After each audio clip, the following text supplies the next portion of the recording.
So once again, nandito po tayo sa C Salon Hair and Beauty dito po sa may Robinson Galleria, 3rd floor, kung saan pinamakeover po ng ating minamahal na Mara Tamundong,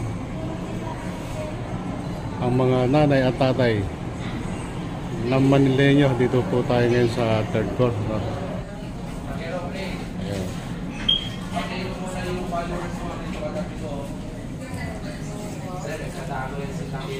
After ng Midhouse Express, dito tayo tumuloy.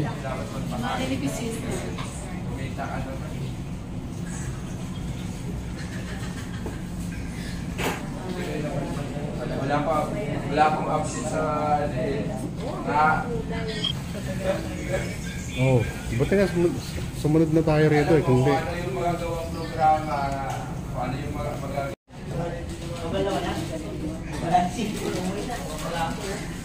Ito naman pedicure. Sinanay.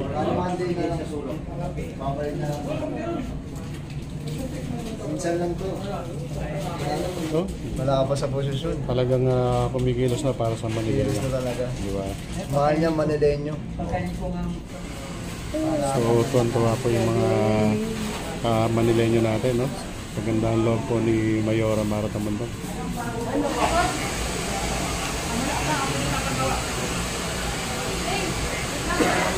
So, papakulay kay tatay, papakalbo. Ayan, parang gupit. Kagandang loob ating super hero na si Mayora Mara Tamundong.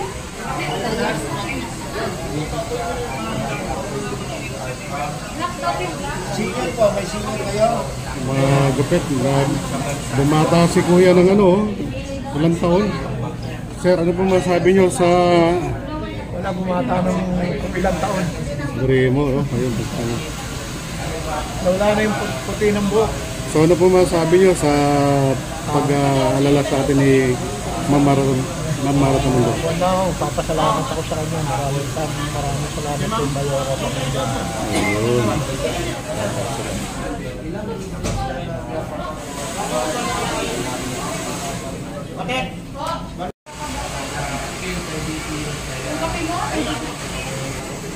Ito, papakulay kay tatay, papakalbo.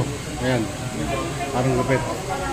Kagandang loob ating super hero na si Mayora Mara Tamundong.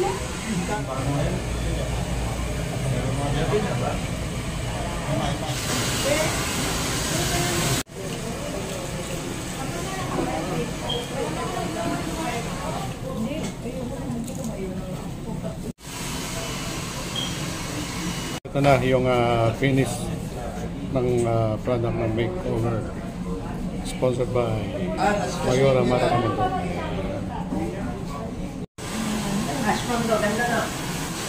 So ito po yung kagandang loob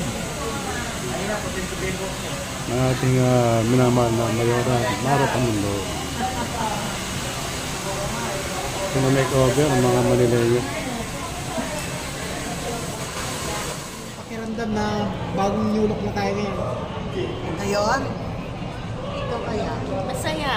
Tapos, Feeling good. nawala yung stress. Ayun. Ang pakiramdam. Ayun po sir. Tanggal stress. Nakapag-relax. Maraming salamat kay Mayora Tamundong. Wala yung Pakiramdam. Para akong lumakas. Para akong Ano bumata. bang bumata, ano? Salamat kay Mara. Ayun. Nagpapabata pala si Mara. Oo, nagpapabata. Ikaw naman, mami. Feeling special. Wow. Kasi magki-Christmas na dapat maganda. Ayan. Thank you. Naging Salamat. fresh. Bagaang pakiramdam. Kayo po, Nay, kamusta po yung pakiramdam nyo? Bagaang pakiramdam. Ayun, si Kuya.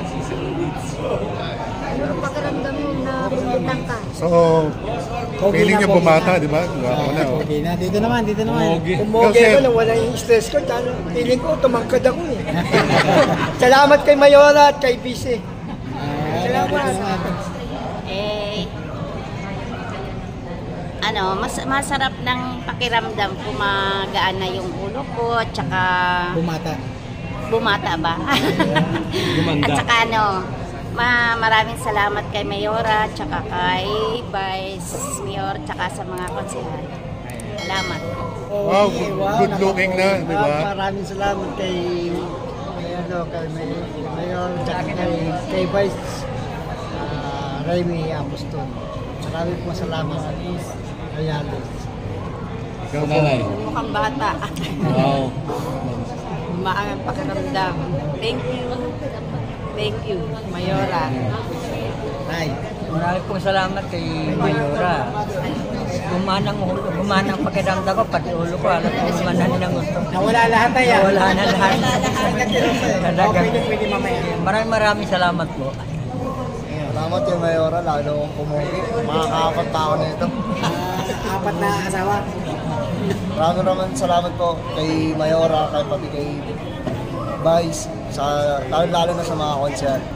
Kayo lang po nagdala sa amin dito. Wala nang iba.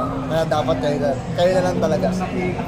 At mga konsehal po, maraming So, salamat. ito po ang sponsored by kay BC.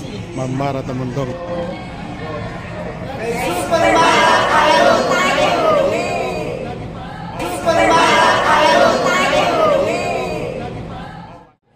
po natin kanina yung nakita po natin yung kanilang itsura kanina, pero ngayon ibang-iba na. Sabihin, wala pong imposible sa tunay na pagbabago parang sa Maynila. Ito po ay naisipan kong gawin kasama po ang aking Vice Mayor, ang aking mga konsehal na narito po. Naisip po namin yung talagang direktang serbisyo para sa tao. Yung direkta na maibaba po natin, maramdaman nila, makasama natin sila, at ito po ang aming layunin na ang lahat ng programa na aming pong isusulong sa Maynila ay direkta pong makakamtan ng taong bayan. Yan po ang pangarap namin. Sabi ko nga, wala pong imposible kapag tayo po ay nagsama-sama, nagkaisa, at talagang ibigay natin yung tunay na serbisyo para sa taong bayan. Hindi po ito isang pangangampanya, kundi ito po ay isang paraan namin para kami po ay bumaba sa laylayan at makita po ang tunay na sitwasyon nating lahat. Sa ganitong paraan, nabibigyan po natin ng pag-asa ang ating mga kababayan at kami na rin nabibigyan ng lakas ng loob at higit sa lahat maraming dahilan para kami po ay talagang maglingkod sa Maynila.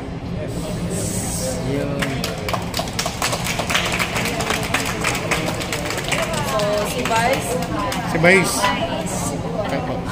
Ito po yung pinakita lamang po ng ating Mayora, ng ating superhero Mara Tamundong, ang tunay na pagmamahal, pagmalasakit sa bawat isa sa kanila na tunay na recipient ng pagmamahal. Yan ang tinatawag na Super Mara, pagmamahal ng mga constituents sa lungsod ng Maynila.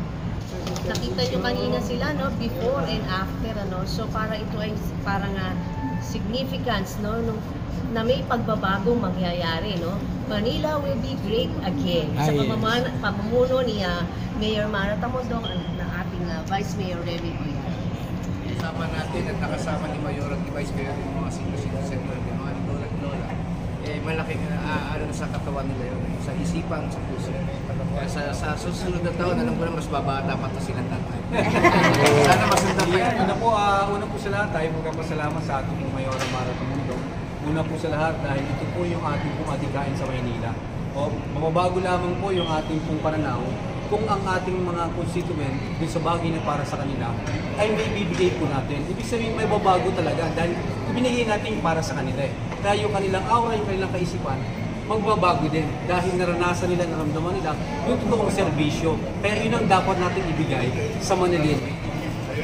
Nasaksiyan po nyo ngayon kung paano magmahal si Super Mara. Hindi sa pagtuturo salita, pinagdadama po ang tunay na pagmamahal. Yes! Kaya po kung kami po ay papalari, hindi lamang po ang mga taong ito makakaranas ng pagmamahal ni Super Mara. Ipadadama po nito sa lahat ng Manila. Yes! Ayan po mga Manileño, nakita niyo po kung gaano kamahal ni Super Mara ang mga taga Manileño. Walang mahirap, walang mayaman, sa kanya pantay-pantay ang pagtingin niya sa kapwa niya. Kaya sa mga taga-Manileño, Super Mara po, hindi po mahirap mahalin. Bakit? Sapagkat siya yung pagmahal sa kapwa. We love you!